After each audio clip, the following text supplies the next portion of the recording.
Going on, everybody? This is the Clap Your Hands podcast, brought to you by Odyssey Sports, brought to you by Sports Radio 94 WIP. Make sure you are auto downloading and subscribing, and make sure you got the Odyssey app, because Kyle, it's playoff time, man. I feel like when we started Finally. this pod, it was it was fun. It was the whole purpose of this season was the playoffs, and now we're here, man. I know the last few days have probably been weird for you. It probably felt like you were covering the process once again with all the G Leaguers coming up and the games not mattering. But man, we're here. We made it. It's finally time to see if everything we thought about this team is going to be either true or devastatingly false.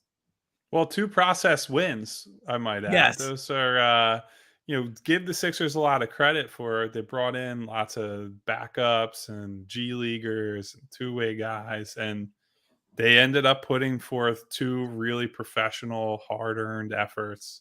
And, they beat Atlanta on Friday, where Atlanta played their entire starting I lineup, had know. everybody available. And I tweeted and wrote this in my story, but it's like Ben Simmons making people think the Hawks were a serious team. So among his greatest crimes as a basketball player.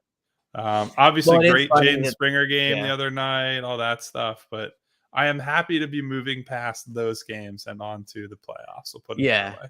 I will confess there was a time where I was a big trade Joel for Trae Young guy coming off that playoff series. But you know what? We all mature. We all grow. We all learn the error of our ways. And yes, the Hawks losing that game, they're just a non-serious franchise or group of players. I think they actually have talent, like individually, but together they don't work.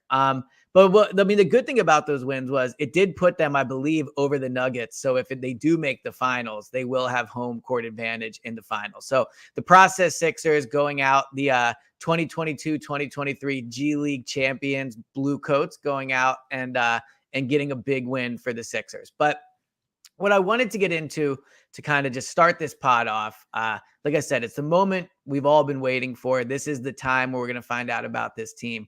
I just want to talk to you and have a discussion about where we're at with the Sixers, but also, do they have to get out of the second round? Like, is this year everything that we thought heading into it? Have your expectations changed?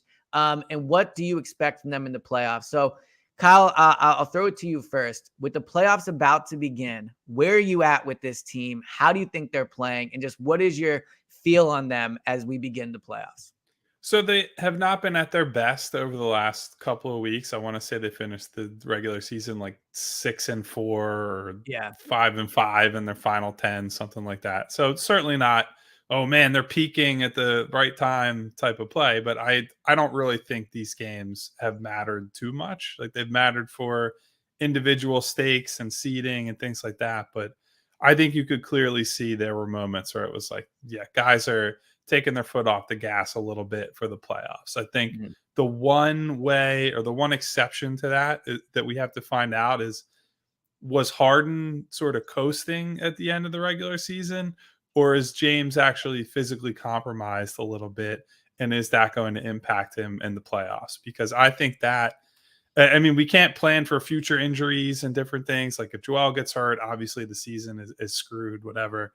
But right now, the biggest variable is James Harden, right? Like, if he's normal most of this regular season, James Harden, then I think they have a great chance to exceed some expectations, potentially beat Boston in round 2, potentially beat Milwaukee in a conference finals. And, we can talk about whatever happens in the NBA finals. If he's not right, and if it turns into a situation where you just have to keep throwing Joel Embiid the ball at the elbow and kind of just pray that he can create enough for you to win a series, I think you can beat Brooklyn, but I don't think you're going to beat the better teams in the playoffs. So I'm cautiously optimistic. I do think James has been around long enough that I will give him some benefit of the doubt that he's saying, look, I'm not going to overtax myself in late March, early April with the playoffs around the corner. But because he does have the recent injury history from last year, certainly had the scare with the Achilles recently where he said it was bothering him dating back months. I am a little nervous that this is kind of hanging over their heads going into the playoffs. Yeah, so I think that's fair. I think that Harden, as we've talked about in the last few pods, is the biggest question with this team right now. But I think that's actually, in a weird way, why they're in a better space than they were these past 2 seasons and certainly last year.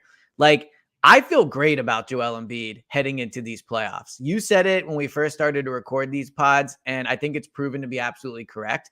He just looks ready to take this team on a run. Now, it's really hard to do as the only guy. Like, he is going to need help. If Harden isn't if Harden isn't 100%, then Maxi's going to have to step up. Like, vice versa, right? He's not going to be able to beat Boston and Milwaukee completely by himself. But I think he's the closest he's ever been to looking like a guy that is capable of averaging like 37, 12, and 5 and just throw out a monster series where we're sitting here and going, he's the reason they won that series. But because of that, as they enter the playoffs, I do not feel they have to get out of the second round for it to be a successful year. I think that going into the season, I completely thought it was a fair expectation to put on them. But I think, as with all expectations, you have to look at it realistically and say, okay, let's look at where they're actually at now, not where we were emotionally heading into the beginning of the year, not where we thought the team was, where they are at now. And when I look at this team, I see a team that is, in my opinion, pretty clearly the third best team in the NBA, right? I think Milwaukee and Boston deserve to be ranked ahead of them, but I think they are better than any team in the West. I think if they were in the West, they would make the NBA Finals, right? So I think part of the whole thing with wanting them to get out of the second round is feeling like they are a team that is good and that is meeting expectations. And I think they can be both of those things while not getting out of the second round. So for me, if they lose a well-fought series to Boston, of course we have to see how it plays out. But if they lose a series where it goes 7 or it goes 6 and each game is close and you can see that the teams are evenly matched, I'm not going to be like as angry as I have in past years where they lost to a Hawks team that you mentioned they were better than. When they lost to a Miami team where I thought they were better and Joel was hurt. There is a real chance they lose a series this year. And when we come on the post-game pod, I go, you know what? They were a great team. Joel had a great year. And they lost a great series. But I'm not going to sit here and say they need to blow it up or it was a complete failure. So I am with you to an extent. Like, if I'm trying to be Dr. Spock from Star Trek and stay very even keel and like, Yes. this is just a cold, hard assessment of this year and this team and this matchup that they're likely going to have in round 2. Sure, I could see that. Like, yeah, Boston has been a better team this season. They've had their number. And for them to lose to them, it's just like, well, you run into a better team. You don't have home court. You'd have to overachieve to a certain extent to beat them. That's all well and good. The reason I think that can't be true, or that at least it isn't true, is that you and I both know if they lose, I think that a lot of things are changing for this organization. I think they probably have a new head coach. I think we might be talking about James Harden leaving. I don't know that there'll be much of a debate at that point. It's, well, if we're going to lose in the second round, why don't I just go somewhere else where I can be the guy and the head honcho, and as he, I think, has been referred to in the past as the president while he was in Houston, President Harden. He can go back to that sort of setup. And so if organizationally they come out of a second round loss and they're tearing things down and they're reimagining the team, they're trading Tobias Harris, they're doing this, they're doing that, then, you know, I don't know that we can say truthfully, oh yeah, it's understandable or it's fine if they lose in the second round. Because if it triggers that sort of action from them, what they're saying is this isn't acceptable, that we don't think that this is an okay outcome, that we think we need to do something different. Now that could be, we have to judge it on several different levels, right? It's different if James says, I don't want to be here, or if Daryl Morey, Josh Harris, all them say Doc Rivers shouldn't be here. Like, there are different levels of people accepting or not accepting a second round loss. I don't think anybody is going to be happy with that. And look, to the Joel Embiid point that we have already brought up a couple of times, if we think he's the best player in the world, or is at least in that conversation, and you go into a series and then just say, well, the better team won, and like you go in with that mindset, then I don't think you really believe that Joel Embiid is the best player in the series. I know that one guy in a lot of cases is not going to be overcome be able to overcome the best or the better team. But I think Joel has shown in the last couple of matchups with Boston, he can be the equalizer, that he is going to need the supporting cast to step up in ways that they haven't in the last two meetings against Boston. But because he's had such significant performances against them to squeak out these wins, I think you can easily look at it and say, look, if they just get normal Tyrese Maxey, if they just get pretty good James Harden and Joel plays at that level, they will beat the Boston Celtics, or they can beat the Boston Celtics. So again, I'm not saying that's going to happen. As we've said here on the podcast, I think I would put it at like 70-30 that Boston is going to win, maybe 60-40 depending on health and other factors and momentum coming into that series. But I do think it'd be a little disingenuous for me to have sat on this podcast all year, talk up Joel, say he's the MVP, say he's the best player in the league, and then essentially be like, well, there's nothing they can do. It's a better team. Like that's just not how I view how basketball works. It was one of the reasons I was a vocal proponent of the process and the dramatic rebuild, is because I think one guy is so capable of swinging a series in basketball that I think they should have a puncher's chance against anybody. And so that's why I think that, you head into that series, and we're already looking past the Nets series, I guess. You head into that series and you think they should be considered like a real threat to win that and to win the East. So I think there is some truth to what you said. I agree that the NBA, probably more than any other sport, I mean, there is some components of this to football with the quarterback, but the NBA more than most sports is, if you have the best guy, you should win that series. So I think there's truth to that. And I don't think it's unfair to say to Joel, you know what, you're going to have to average 43 instead of 37, right? Like, you're asking a lot of Joel. But at the same time, like, this isn't saying, they should win this series because they have Joel, because they're playing the Grizzlies or they're playing, the Nets, right? Like, if they lose to the Nets, that's a catastrophic failure by Joel himself. Like, that's a series where you go, you should win that series, even if Harden and Maxey are bad, simply because of Joel. I just can't sit here and say, because I think they could beat 27 of the 29 teams that they could potentially play, that because they don't beat those two, it would be a failure. Now, to your point about the implications of if they lose, I think Harden's probably leaving anyway. Like, we've talked about the Harden thing. It's not a basketball decision in some ways. Like, he can talk himself into Houston as having young talent, and he'll bring somebody with him and all those things. But it could just be Harden is saying, I am leaving regardless. And I think firing Doc is a big move, but I don't know if I would qualify that as like blowing things up. But we think we're both on the same page to an extent of how much impact a coach has. Like, it's mostly the players.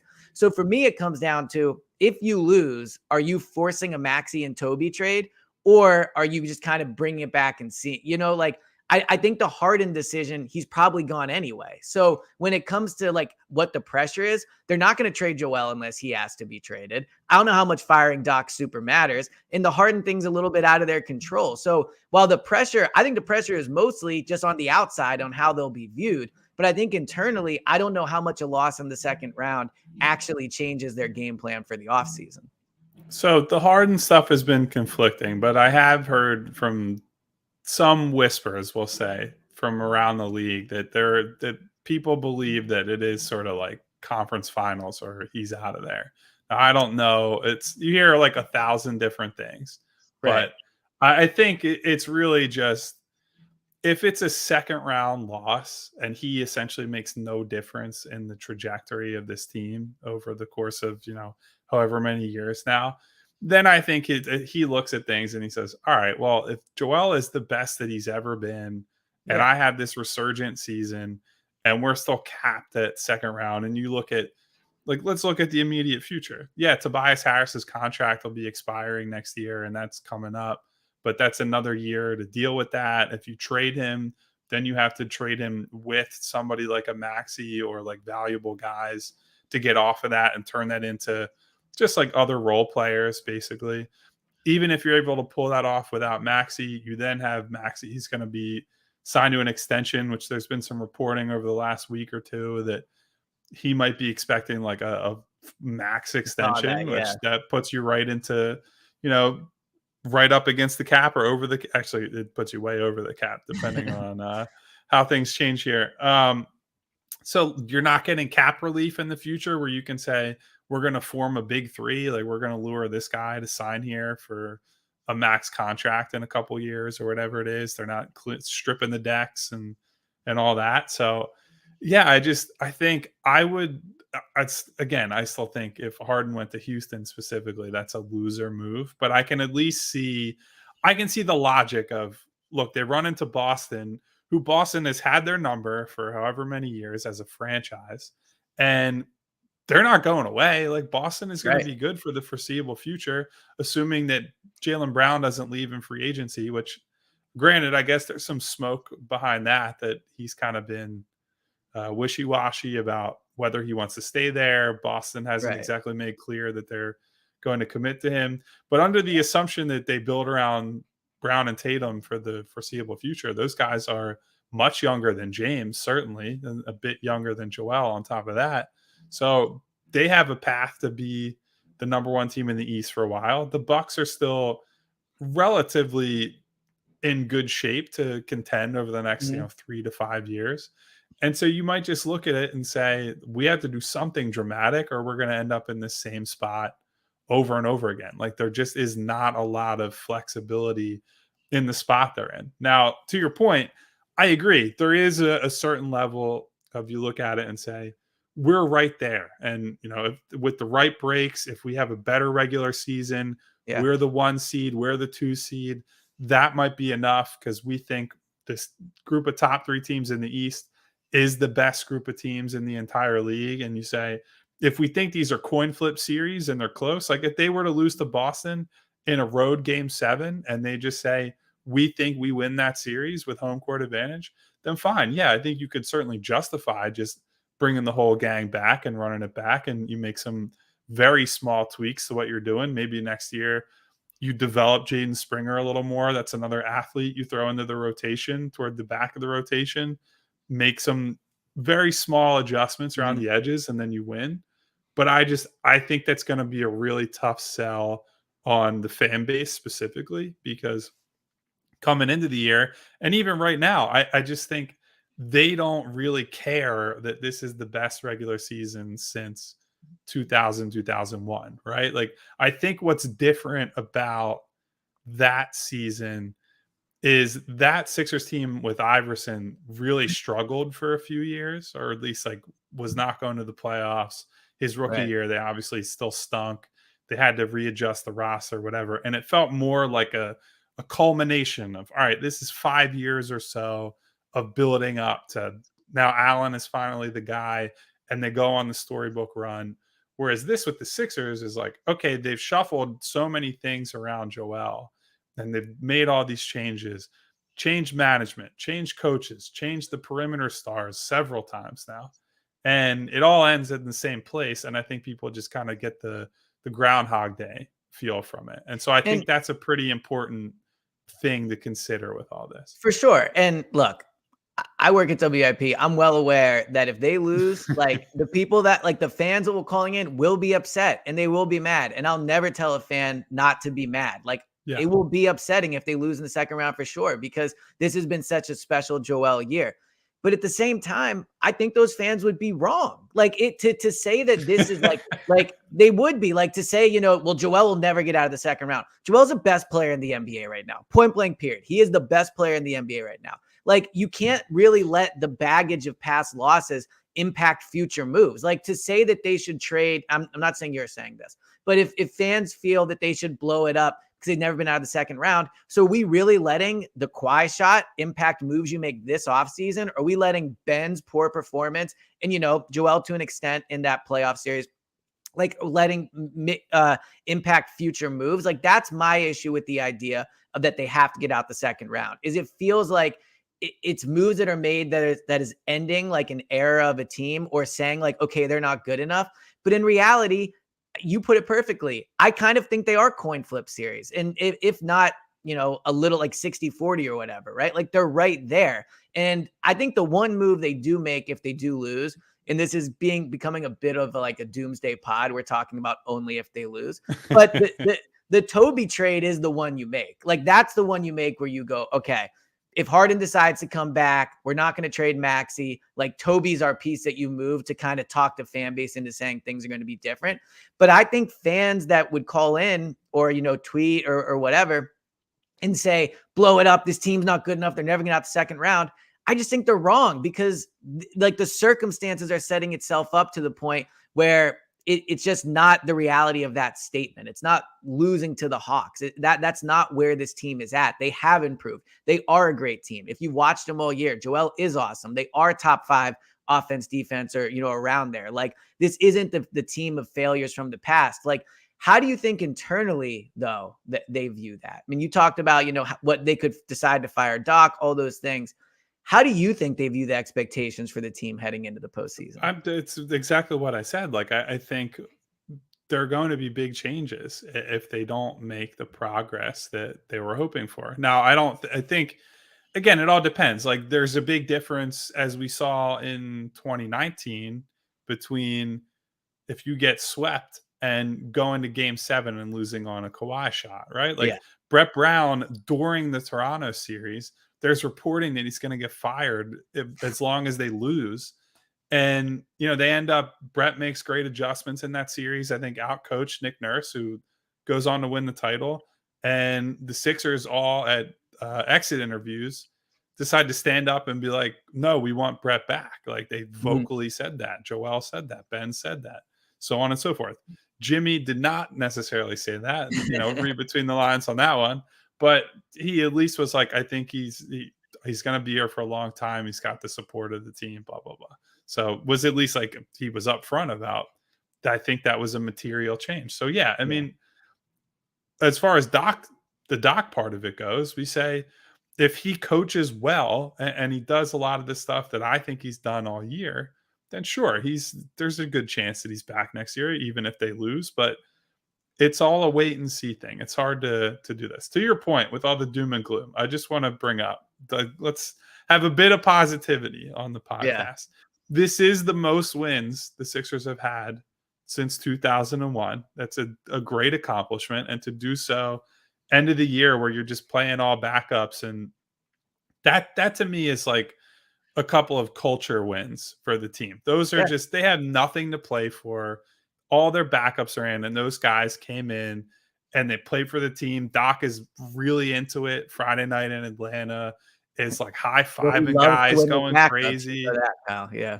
But it's like, look, I think that means something, just in the sense that, like, they have built something they're proud of. And these guys don't look at, hey, Joel's out, James is out, the whole starting lineup's out.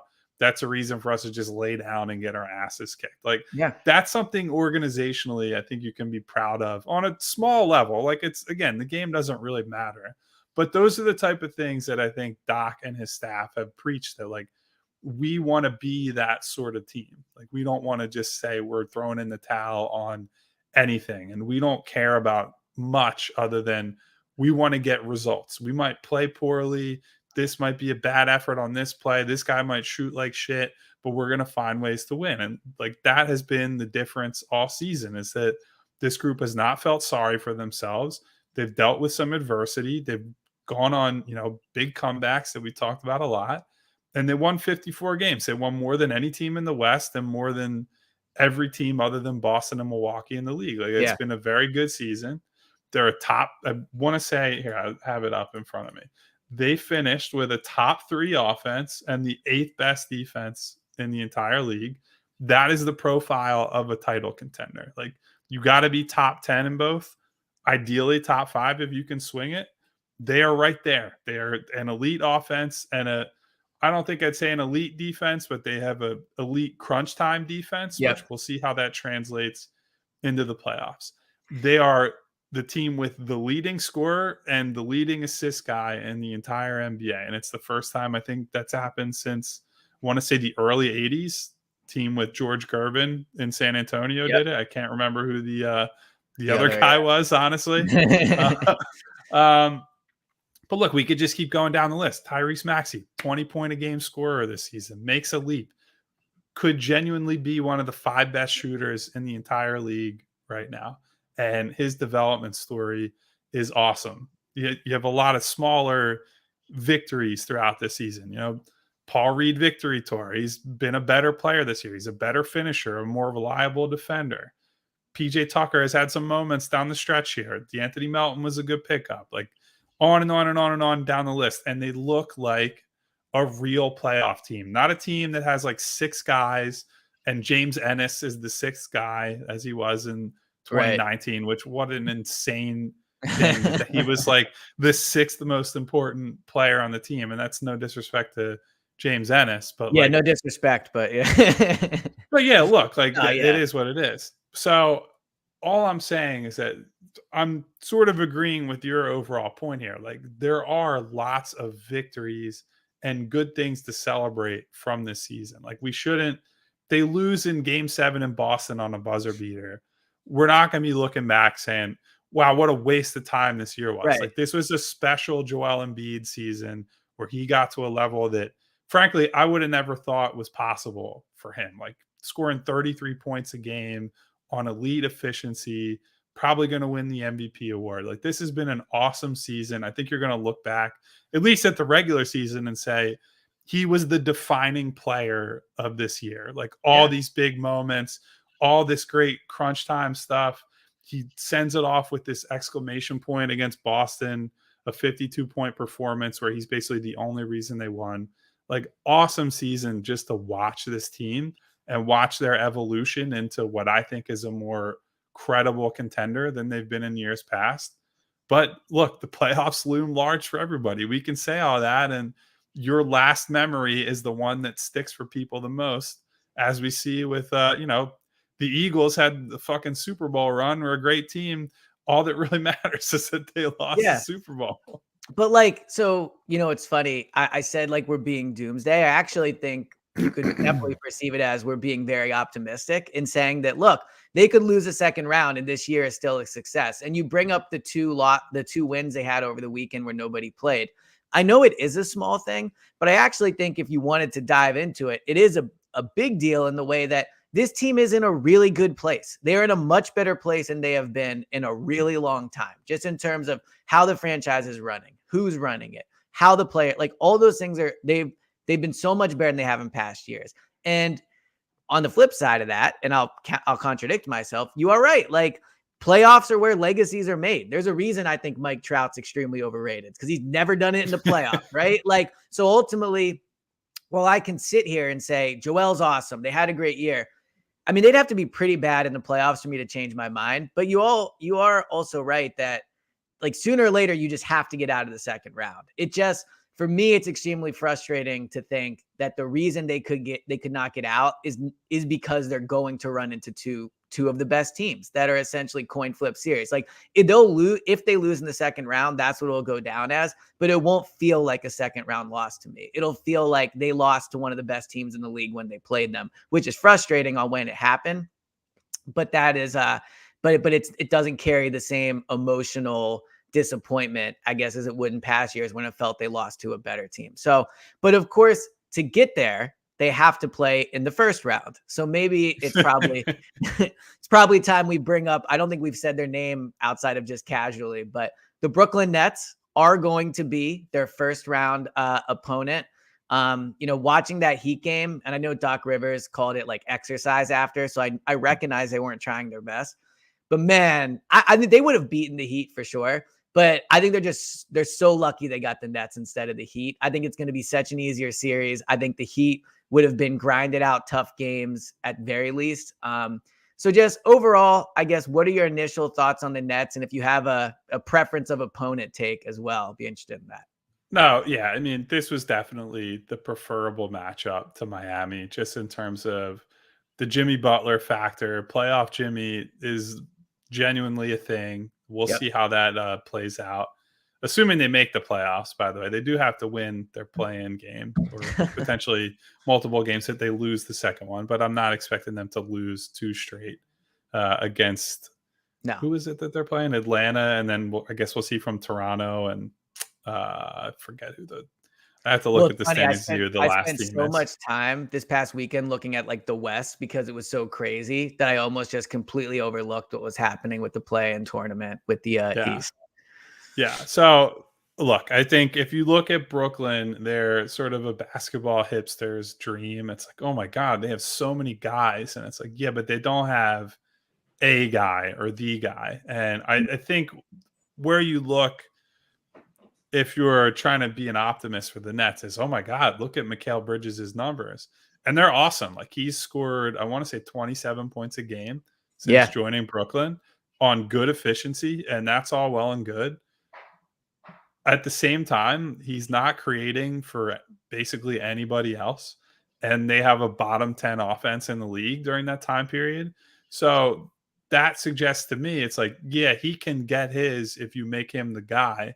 But if you were to just say, look, we'll let him do that, and we're not going to give space to any shooters, we'll play up on everybody else, and we'll say, hey, Mikal, you can score 30, 35 points, but you're not going to do anything for anybody else. I Mm. think that's an outcome that you live with, because I think the offense will not be good enough elsewhere for them to do anything. I just think that is probably the most straightforward path to success against them. They just don't have enough guys, or they don't have the guy that you hand the ball to as a creator. And it's like, not only is he going to get his, but he's going to make sure everybody else gets involved too. You're not doubling any of these guys. You're not really worried about switching most of these matchups. If they win some of them that are favorable, that's fine. And then the other side of the ball, like, they just don't have a prayer to defend Yeah. Joel, right? Like, I think they can do some things to junk up the game. I wrote about this morning, where if you put him in the middle of the floor and shrink the floor and he tries to drive against Claxton, guys like Bridges and Finney Smith and Cam Johnson, they can dig down, and they all got these long arms that they'll bat at balls and whatever, and he'll have some turnovers there. But anybody who's defending him individually is just giving up so much size and weight, and he's going to put guys in foul trouble. He's going to beat guys up, just like lean into them and move them back over and over again. Honestly, I would worry more that he might foul himself out or pick up foul trouble, because he's playing so physical, and they might just get calls from being the smaller players on the floor. So that we'll Yeah. see how that plays out. I think he has like 60 pounds on all their players that actually play. Like, Claxton Yeah. is only 215. Like, I think he's like, to your point, considerably heavier and stronger than every other big man they have. Yeah, and like, Day'Ron Sharp absolutely stinks. Like, even Nets fans are like, please don't play this fucking guy. So when you go into a series and there are so few answers for the guy who's already the best player in the series, it's just like, Yeah. your win conditions, if you're Brooklyn, are really tough to get to. So I think it's that simple, honestly. They have the best player, and Brooklyn's best options on offense, none of them scare me in a way that, like, is going to do anything to change my mind, which is to say, I think this is a series they should win in 4 or 5 games. We'll give Brooklyn one of those, just to say they win one at home, or maybe they steal the 1 p.m. opening game of the series. But otherwise, the Sixers are the better, more talented team, and they should win. So I'll do a crossover, and we will actually have some crossovers this week. We're going to try to do some stuff with some Nets pods, different Nets writers, so learn more about how trash the Nets are. But I do think, like, a crossover for me that fits perfectly in this is when the New York Giants came to Philadelphia to play the Eagles. Like, you can talk yourself into well, they've had a better year than you think, and they're up and coming and blah, blah, blah. At the end of the day, the Sixers are just far more talented than the Nets, like, point blank period. Now, if you were to say to me, what's a world where they lose the series? First of all, it probably involves, knock on wood, Joel Embiid, like, being unallowed to play in 6 of them. I think even without Joel, they probably would still win the series, or at least be extremely competitive. The only concern I would have with the Nets is they are kind of a too young to know what they don't know team. So I don't think they come in with the baggage the Sixers have. They do have good shooters. Like, they would have to get pretty hot in order to beat the Sixers. But when you look, like, Cameron Johnson can shoot, Mikal Bridges can shoot, obviously Curry can shoot, Joe Harris can shoot. I mean, they have a lot of guys. I mean, even I wrote this down. I did some research coming into the pod. Oh, wow. Research I know. Elliott over here. I know. Well, now that we're talking about specific players, I have to be ready. But Royce O'Neal, 38% on 5.5 threes. Like, they have guys that can shoot threes. That would be the only concern I would have. And they are young and athletic, whereas the Sixers are just not that. So there are some components that you worry about. But ultimately, they have nowhere close to the guy. To your point, Mikal Bridges, I think this is a harsh comparison, but it's a little like Michael Carter-Williams, where he's putting up great numbers. Oh, come on. No, like he's better. Don't get me wrong, he's better. But the point I'm making is the Nets aren't like playing great. I mean, I think, they maybe have won 4 of 6 coming in, but it's not like they're playing 700 ball since they got Mikal Bridges. Like they have had their fair share of poor basketball. So ultimately I look at them and I go, they're athletic and young. Maybe that's a worry. They can shoot. But if these games are close, if they find a way to make it close, I just don't think Mikal Bridges has it in him for 4 minutes to carry the offense. Whereas the Sixers have Embiid could do it for sure. Harden, if he's himself, could do it. And I think you could argue Maxey is maybe just as capable of carrying an offense as Mikal Bridges is, if you look at some of the hot streaks he's been able to go on. So I think the Sixers have 2 guys that are way better than anybody else on the Nets. And then there's Maxey. So I just think they're far, far more talented, and that's what will win the series for him. So Maxey's the interesting one in that I think this is the sort of team that he might struggle against. He did not have they only played essentially one time with these versions of their teams, and he was not very good in that game. He was like 4 for 11, scored 12 points. And look, that's just one game. It'd be easier to say they have 4 games against this exact opponent. And we could say, yeah, he struggles against these guys, like with the Boston matchup. But I do think if you look at their profile and you say, look, they have a lot of long, switchable athletes, that those type of guys pose problems for him because he'll just pull out his dribble and turn his back and reset the offense. And I think if you put him in all these ball screens and just switch all of them, he's going to struggle to get by a lot of these guys. And so then it becomes, can you make shots over the top against defenders who are going to be like up in your face with these 6'7", 6'8", 6'9" wingspans? Yep. I think it's going to be tough for him. And then the other side of the ball, Maxey ends up on somebody like Mikal Bridges on a switch. Like that's not good for them. That's obviously a situation that I think Brooklyn feels they can punish. End of the day, though, I do think there are enough guys in that Brooklyn rotation, depending on how Jacques Vaughn decides to sub it, Seth Curry and Joe Harris and guys like that. Those are guys that Maxey can pick on, and certainly that Harden can pick on. And so I think the interesting dilemma for Brooklyn is, how do you juice up the offense a bit and get all these shooters on the floor without totally compromising your defense? And I don't know that they're able to. And I think that's one of the things with, obviously Ben isn't playing in this series because he's out for the season. But Nick Claxton, having him as your center, where he's your defensive linchpin, can switch everything, can defend Joel at least a little bit. He's a non-shooter. And so that already puts a non-shooter on the floor. If you have another one, then that is like, all right, we've seen that with the Sixers. We saw that with Ben and, Dwight Howard, or Ben and name basically any other backup center that they've played. That's a really tough thing to work around against a playoff level defense. So, we'll see. I'm interested to see how Tyrese does, just because I think it'll be a harbinger of, how he looks against Boston. Yeah. So, you brought up Ben, and we'll get into more of maybe like the X's and O's matchup as the game 1 gets closer. But also, like I said, we are going to be doing some Nets crossovers. So we'll get some stuff from them too. But do you think Ben will even come? Like, do you think Ben will be in the building and like on the bench? Has he been on the bench for games since? So I jokingly in my article this morning said, one of the big questions is, what does Ben Simmons wear on the bench? So, yeah. I mean, I don't know. I would assume he does. That'd be kind of a weird look to not show for the playoffs of all things. But it is crazy to think, and you brought this up, but if you would have said before they're playing the Nets, this would be one of the most anticipated playoff series in recent Sixers. Oh, the NBA would have been losing their goddamn minds. I know. But now with no Ben, it definitely loses. It's no Ben, no KD, no Kyrie, and it's just like, eh. I mean, all right. Well, I guess a question I would have then would be one common criticism we've had of the team is they haven't really done it as much recently, but there was a stretch of 6 weeks where it felt like a problem, where they just come out flat and they come out like not ready to go and the effort's poor. Do you think that's a risk? I know Saturday at 1:00 has upset written all over it. Now, I think they're minus 1,000 to win the series. I haven't seen a game one line. I guess that might be a little closer, but just mentally, I mean, do you think you've seen maturity from this team and their ability to say, all right, let's just take care of business and get this over with? Or do you think the Nets, in a way, poke at one of the Sixers' flaws, which is they sometimes take their competition maybe a little too easily? Yeah, I mean, they'll definitely get some runs in as a result of that tendency. And I do think the 1 p.m. playoff opener is it's always ripe for the underdog to come in and Yeah. just surprise some people.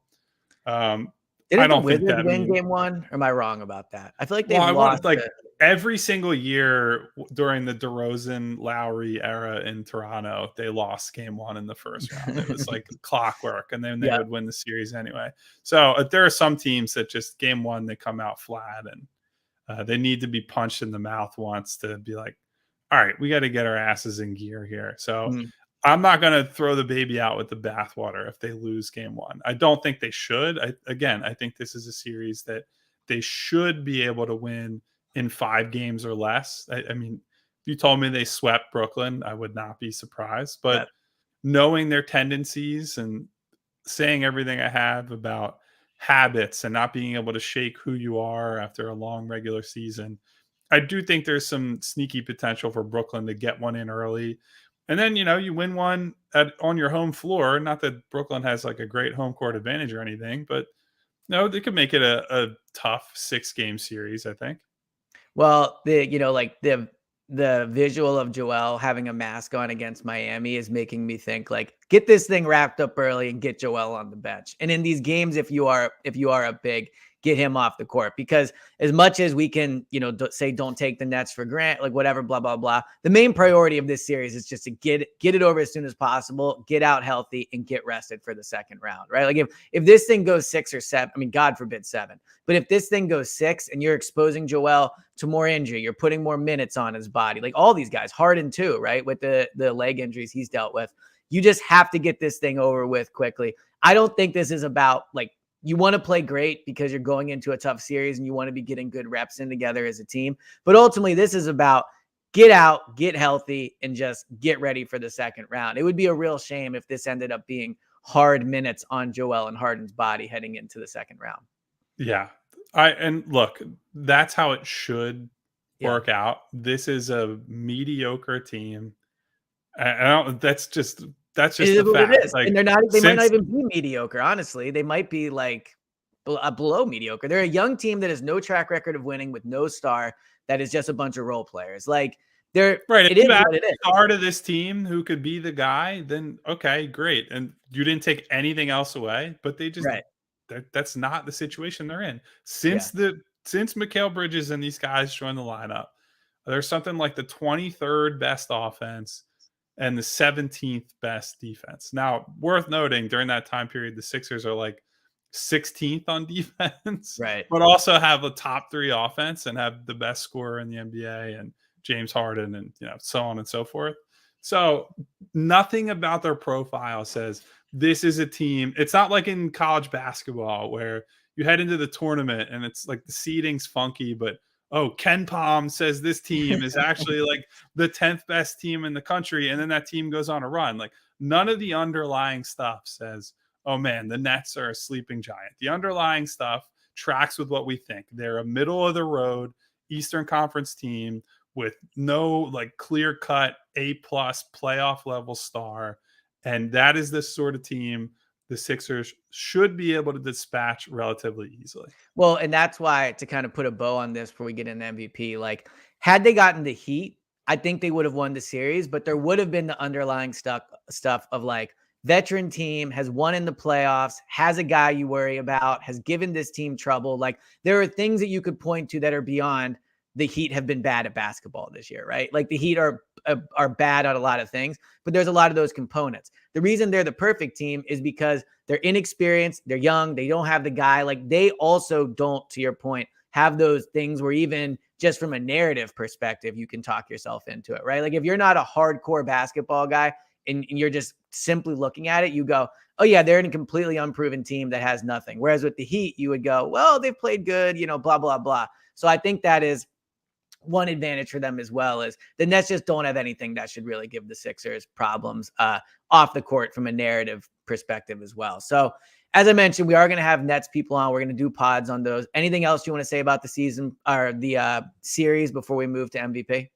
No, we can Good. talk about Joel probably winning the MVP finally. Yeah, we've successfully made it so when they lose to the Nets, we'll look like complete fools for watching aside for 10 minutes. All right, so Joel Embiid, I mean, he's like minus 2,000 right now to win MVP. The votes start to come in. You see a lot of the big hitters are voting for him. I mean, you see like guys on TV like Kendrick Perkins, Jalen Rose have not voted for him, but a lot of the and those guys certainly have influence, but a lot of the big time NBA writers have come out and it seems like they're starting to vote for Embiid. I believe Bill Simmons said he was going to vote for MVP. Bill Simmons and Ryan Russillo, which that was I don't think people were expecting that. Maybe one of the two, but not both. So, I mean, I think it's over. Like, I think the bigger question is, like, could Jokic finish third instead of second? I think Embiid is going to win it, but what's your thoughts on it? I mean, does it seem like a done deal for you heading into when we find out? Probably in a week, 2 weeks, something like that? I actually don't know when they announce it now, because for a while they were holding it back for the NBA awards or whatever. And I think it gets leaked. Like, I agree with you. I don't think they announce it until the awards, but I do think it gets leaked. I think we'll probably know fairly soon. But it looks like it's all lined up for Joel to win. James, our producer, said it's announced on May 9th. I can't go another 30 days without knowing. There's no way. Like, that's second round. So they could be in the process of getting their asses kicked by Boston. Or the process of having the best performance he's ever had and he gets the MVP. It could be one or the other. But so you think he's gonna win it then? Like, bottom line. I do. Like, there was a moment last week where I doubted and was like, I still don't think there's enough momentum behind him. Like, the 52-point game is probably the moment, and I think it is silly to be like it all came down to one game, but these guys were so close at the end of the year that it was just begging for somebody to have a signature moment. And as stupid as it is, like, he scored 52 on national TV and beat their biggest rival. Like, if you're trying to separate him from Jokic, who didn't play all last week, or from Giannis, who played fewer games and didn't score as much and all that, that was it. Like, you could make the case without that. I think the season was defined by Joel in a lot of ways that I said earlier. But yeah, I think that was one it really pushed him over the top. And anybody that was kind of a fence sitter said, look, that's enough for me. This is the final cherry on top of the case. He obviously has an ironclad case even without it, but this is good enough for me. And it feels like, and the argument I've seen more, and I agree with this, there have been people who have pushed back on this, but I've said as much on the podcast. The argument I've seen more over the last week or so is people saying, look, it wouldn't feel right for the last 5 years to have 3 Jokic MVPs, 2 Giannis MVPs, and none for Joel. Like, it just doesn't feel like a fair accounting of the last half decade of basketball. And I think if you were to just try to be objective about it and say, I think that 1 for Joel, 2 for Jokic, 2 for Giannis feels about right. Like, you might be able to give Joel the argument in one of those Jokic years and say it goes the other way.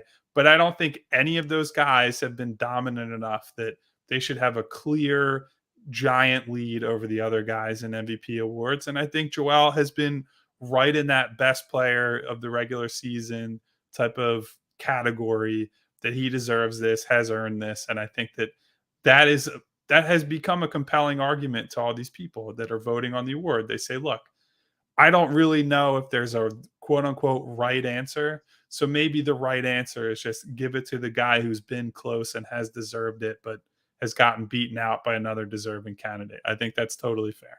Yeah, so you made this point to me before, and I agreed with it, but it really kind of set in for me this past weekend. So I was having a debate with my friends on if Joel could become the best athlete to ever play in Philadelphia, like, regardless of sport, right? And clearly a ways to go, but just one of those, fun debates coming off the 52-point game.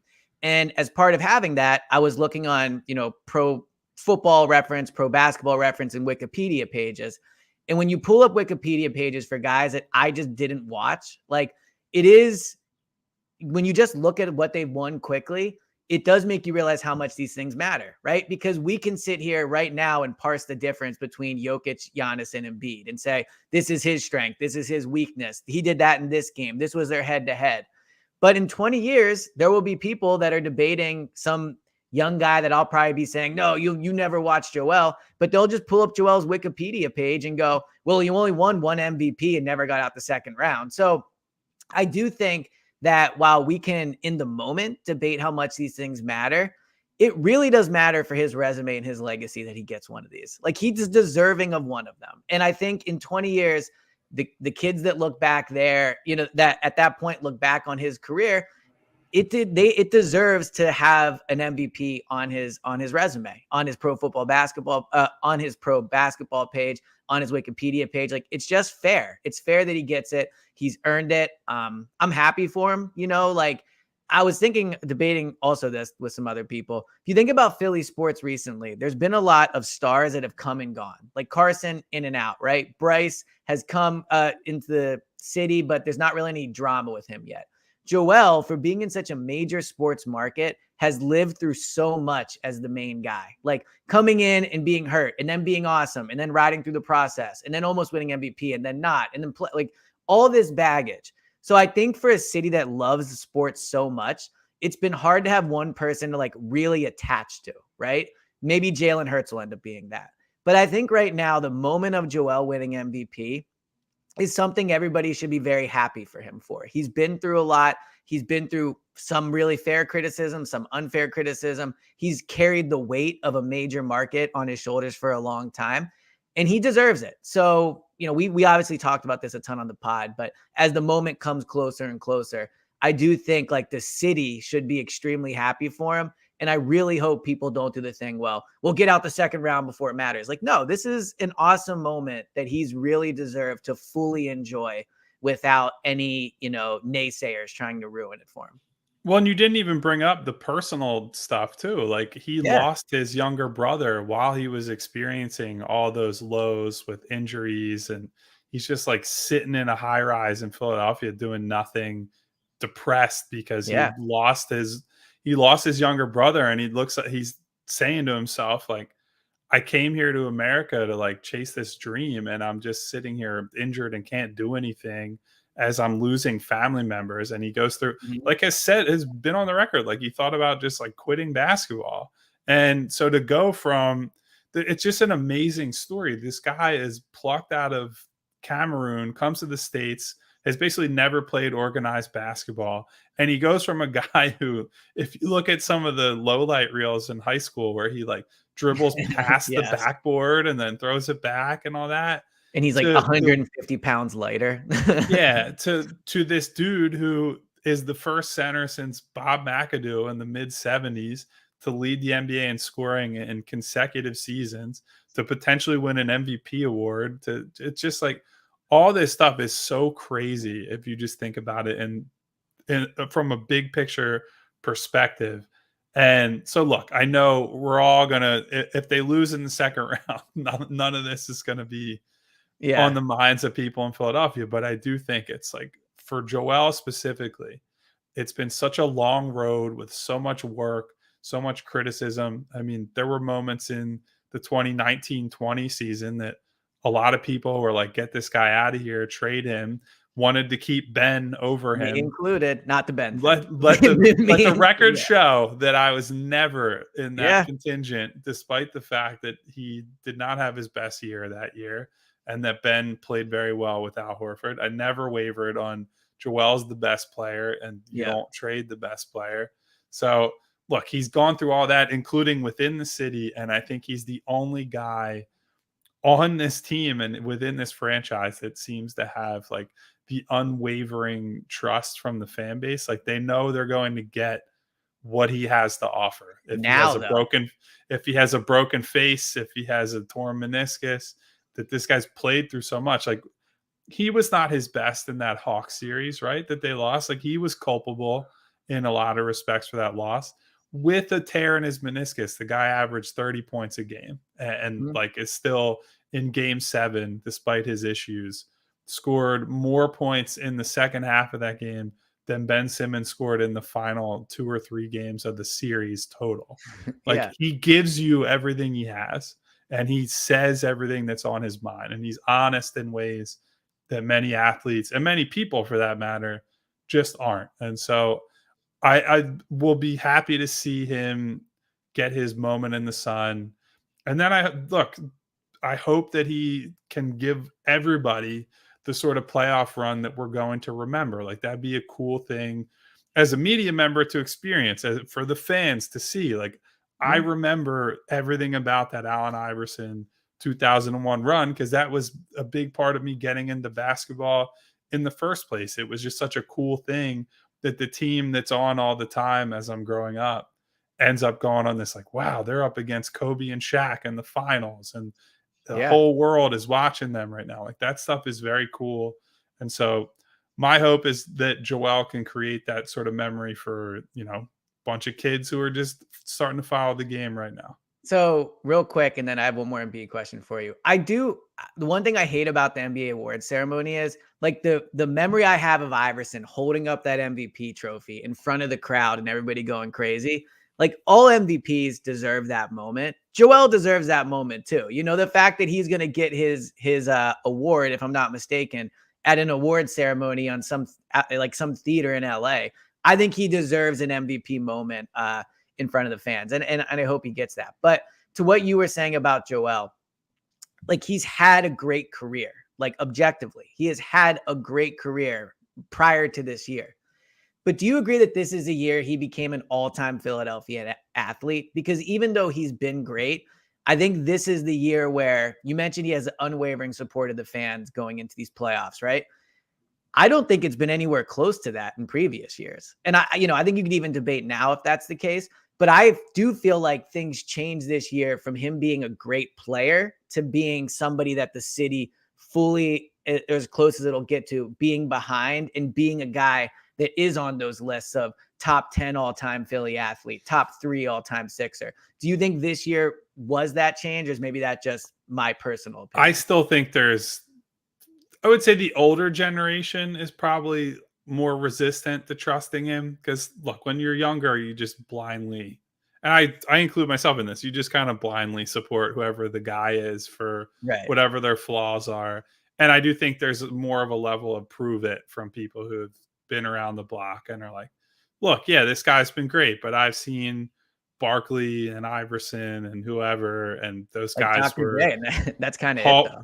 Yeah, but I was bringing up like the guys who didn't win. Like, they've seen these Yeah. Hall of Famers who had these great careers, either won or were close to winning MVP awards, but then, they fall short, and we have to figure out what their legacy is at the end of the road without a championship. So I do think that he is certainly moving up higher in the ranks and within the Philadelphia fan base. But yeah, I mean, there's still that undercurrent of show me something when it matters. Show me that you are playoff resistant, that your game is Mhm. going to travel, so to speak. So there's still that final hurdle to clear. But as far as regular season excellence, he has done everything that he can possibly do. Yeah, I agree. But as you mentioned, the moment to clear, the time we've been waiting for, the thing that legacies will be defined at is here because the playoffs are here now. So there will be, as I mentioned, plenty of content, really ramping it up now that the playoffs are here. We'll do some crossover pods with the Nets guys, but also we'll certainly have one more before the series begins, just where me and you can make our final predictions and break it down a little bit more. So, man, it's been a fun regular season. It's been better than anybody could have thought, but I'm super pumped the playoffs are here. And Kyle, I'll talk to you next time on a playoff preview pod. I cannot wait for some real basketball, everybody. Amen. All right, talk to you guys next time.